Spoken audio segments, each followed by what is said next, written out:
What's up guys, welcome back. I know it's been quite some time since you've seen me here. If you've been following my other channels, you would have known that I've been building the business, growing a podcast. I'm a part of another show called The House of Comments. So I've been a little bit busy with my work and with all my extracurricular activities. And I've neglected this place. I love YouTube. I spend so much time here in terms of consuming content. And I think it has a really powerful way to connect with people with the comment section and with the community section. And I have not been doing any of those things that I wish that I could. So I figured let's try to make a more determined effort of making videos here that are engaging and foster this creativity and, people giving ideas and me talking about all the things that I've learned in the last 4 years of building a business and a brand. And I just want to, dive back into YouTube, man. I really miss it. So without further ado, let's dive right in. All right, let's talk about starting a marketing agency in 2021. If you're new to this channel, I run a marketing agency called Creative Partner, and we specialize in branding and web development and content marketing. And I figured, let's bring you guys on the journey. We gotta start a little bit at the beginning about how this all came to be. In 2017, I lost my job working as a communications director, and I started freelancing to supplement my income. I always tell people freelancing kind of just happened to me. Once I stopped working, a client turned into another, and before I knew it, I figured I better register this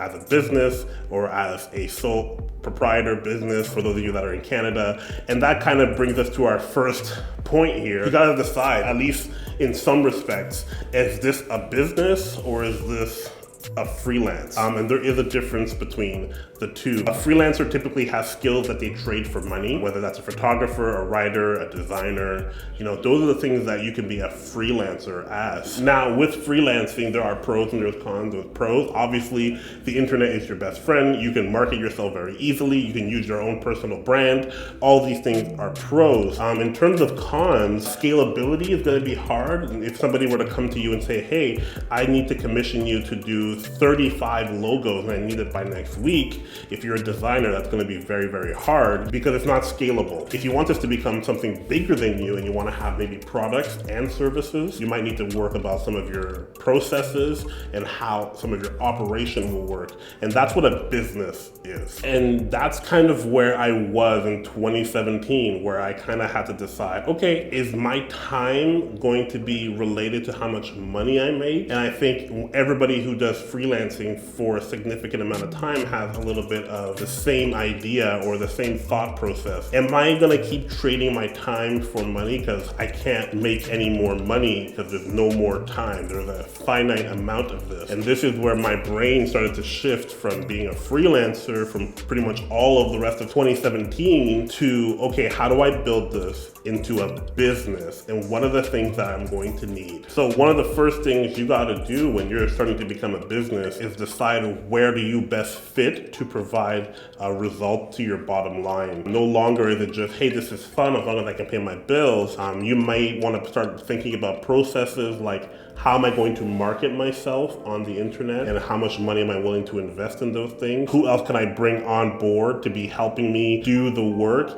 And you might find yourself moving away from what you originally thought was your first love in terms of freelancing. And as you develop a business, you will move through the stages of management. So if you're thinking about, okay, I want to do this for a living, you got to decide, am I the artist? Am I the person who is doing the work, the practitioner? Or am I the manager? Am I the person who is in charge and making the idea and has the vision, but is willing to delegate and is willing to outsource all of this work? And once you have that distinction, you can start to do some pretty cool stuff in terms of freelance or in business. But if you start doing business things in freelance, you may overcomplicate your process. And if you start doing freelance things in business, you're not going to be able to be scalable. So deciding up front what the end goal is and working towards those things is probably the best thing that you can do. Okay, let's pretend you've decided we're going to go down the business route because that's the stuff that I do right now, running a marketing agency. And you might be thinking, how do I start? What's the best thing that I should be doing to start? Well, the first thing you should do is to find your niche in the market. And that could be a lot of things for a lot of people. You might be a writer. Well, do you want to write about sports? Do you want to write about politics? That's the type of stuff what I mean when I say a niche. Once you find a niche, then you got to start maybe doing a little bit of research about where you want to be. So whether it's local, if let's keep going with the same analogy of a writer, is it local to you? Are you writing on a national stage? Is it something that's creative writing? Is it something that's digital only or for print media? All these things matter, and you just spend a little bit of time, maybe a day or two, deep diving in terms of who do I like, what type of style do I see, what's missing, where can I offer a value? Because when you're first starting out, you may not know what you want to be, but if you have inspiration, like, ooh, I really like this person's writing style, I like how this person created their own blog, I like how this person did this and did that, those things can help you determine where you can start to navigate, and until you start to find your own way and your own voice, having those type of things really helps. Myself, I come from the design world, so at first I'm like, yeah, we're gonna be just design. I'm gonna make logos and branding for people, because that was like my dream, you know, make cool stuff for cool people. And then you kind of grow and you see, okay, in the modern world that we live in, the way that I'm going to find my way to helping the most amount of people is going to be through web development and web design. The people that want a cool logo also need a place for it to live and for them to talk about the services and skills that they offer as well. So if people want to start and they have an idea, well, you need a brand. And from there, if you want to start to promote anything, you need to have a place, like a little piece of real estate on the internet. You could do it with social media, but we help people develop websites. And then from there, the third leg would be like, okay, we have some things that we want to get done and we want to maybe promote them in a specific way. That's where we can do some content marketing and do some writing and some landing pages and stuff like that. That's how we laid out our business, but it did not come to me in this form. And I think you got to realize there is a lot of metamorphosis that happens. You will go through phase and then you will shed that skin, and then another phase and you will shed that skin until you are refined. And I think that's something I wish I knew coming from a freelancer to a business person, is I'm going to have different versions of this until I feel comfortable. Okay, so number two, after you've done your research, create a brand. You gotta somehow showcase the stuff that you're doing, and whether it's just your initials or your name or whatever, have a brand and have the brand mean something so that people can kind of grasp that this is not just any old thing, but like, oh, this is Joe. Joe is now doing painting. Cool, how can I hire you? People have a little switch in their minds when they take you a little bit more serious because you have a bit of a brand. And I would say the best thing you should do is you should not have a brand without a signature offering. A signature offering is basically what you want to be known for, something that you know how you can do really well and that you can churn it out time and time again with the same level of quality. Having a signature offering and being able to focus on that is pretty key when you're first starting out, because you don't want to be spread too thin and you don't necessarily have the help that you think that you might have to get some of these jobs done. So start with one thing that you can do really well. Let's say you're like Joe and you're the painter. Then, okay, we do interior painting. Okay, that's it. We do interior painting and we only use Benjamin Moore as our paint supplier. So we could walk around with a swatch book and we say, these are the offerings that we have. Does that mean that's how you're always gonna be? No, but for now, this is how we're doing it. So for myself, in terms of marketing, the first thing we did was branding. Okay, we offer branding for organizations and for companies, and that's how we marketed it. We say, this is our style. If you see our portfolio, this is how we do it. And that kind of helps people understand, okay, this is what this person is about. For us, we really had to work on the process, because once you start to do one thing really well, people will start to come at you at scale to come talk to you about it.